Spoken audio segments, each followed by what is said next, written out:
One of the series I missed the most from the PlayStation 2 was not actually just one game, but the whole EA Sports big brand. I love the arcade series of sports games. And probably the most popular one of those games were SSX. And after having quite the strange first showing, the new SSX game has finally landed and you've been playing it. But before going into if it's good or anything, you should probably explain what SSX is. SSX is a snowboard game that leaves all sense of realism and real-world physics at the door, and then just focuses on doing crazy, insane shit. Yeah, that's pretty much a good description of the series as a whole. So the new game, yes, it's taken quite a couple of years since we last saw. I believe it was SSX 3. Yeah, well, there was a Wii game that doesn't count apparently. Yeah. so before that, it was back on PlayStation 2. Yeah. So all the time in between. Yeah, nothing's happened. Great. Yeah, and no one knew what SSX was until last winter when they suddenly announced a new one under a different name. Okay. And with a different sort of focus that they luckily dropped along the way, and now SSX is awesome. Yeah. So what is awesome about SSX? Everything. No, I mean it's just sort of fun, unadulterated gameplay without any bullshit, pretty much. Nothing gets in your way. It's just you and the snowboard and the mountain, and then that sounds like a cliche, but that's really what it is. Yeah. It's just you doing, insane stunts and nothing else. But it's divided, of course, into a single player and also multiplayer. But the single player is kind of mission based, right? Well, no. There's a story that some guy named Griff, a former member of Team SSX, which are awesome snowboarders, he's left the team and he's dissing them. I'm the greatest snowboarder. And he's touring the world trying to prove that he's the greatest snowboarder, and we can't have that, of course. So you set out to prove that Team SSX is the best.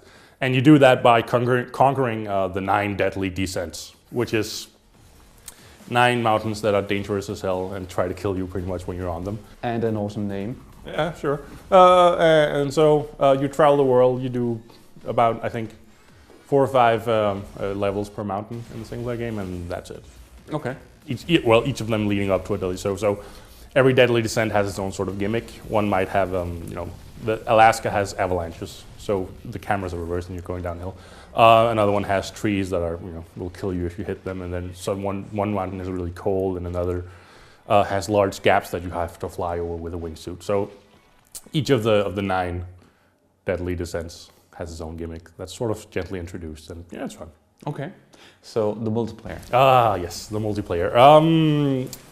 The developers have taken a page from the Need for Speed's playbook. And pretty much shanghaied what was called auto-log in Need for Speed. And which we love. Which was probably the best idea anyone at EA has had in years. And they've sort of co-opted that and expanded upon it. So the point of multiplayer is that you have these global events spread all over these now 9 regions with a grand total of 153 drop points, or levels if you want. And so when you go racing, if your friends have set a time, you'll see a ghost of your friends playing, and if anybody else is playing that same level as you are, you'll see them playing. Trackmania style? Trackmania style, like if you can't hit each other, you'll just swoop through. But you'll see pretty much anyone playing on that track in real time as you're playing it. Sweet. And so it's all about setting, the biggest score or the fastest time if it's one of the race events, and then these global events run for like maybe a couple of minutes, 2 days, 2 weeks. And whoever win, or depending on your placement and how many players are in it, you'll win a bunch of SSX credits that you can use for new snowboards or gear, or paying for entry in events. Okay. Some of them are free, some of them are not. That sounds really clever, actually. It's awesome. But also a geotags? Yeah. Well, you can do this thing where you place a tag, which is like a small globe, somewhere in the level, as a sort of, I reached this point, can you, sucker? And then if nobody gets it, you get a bunch of points. And then if somebody gets it, they get a bunch of points. Again, really clever. That's a brilliant idea.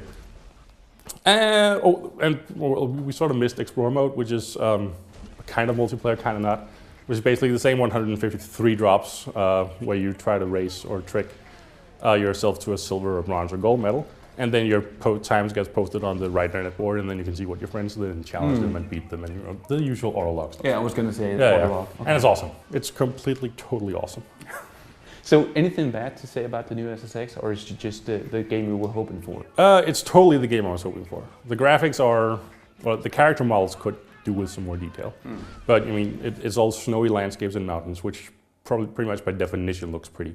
Yeah, and the SSX games, especially the snow and how you move on it, has always just had this special feeling. They have a proper physics engine this time. So, you can jump pretty much off everything that looks like you can jump off it. Okay. And animations are totally nice, fluid, stuff like that. So, I mean, the character models are really the only thing that bothers me. Everything else is just, I really like it. So, one of the things about almost all of EA's popular sports franchises is that the controls have been rethought with the right analog stick. Yes. That also goes to SSX, right? Yeah, you have the option at least. Okay. You can also use the face buttons, and they work practically the same way. But how it works with the stick is you press down to wind up a jump, and then up to jump once you're at the lip of the ramp.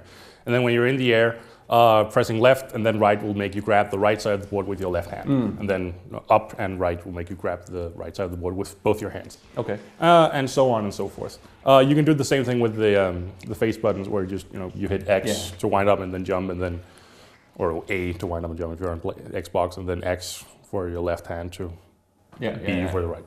Okay. It maps out the same. But the controls with the right analog stick, as it's supposed to be played, I guess, does it work?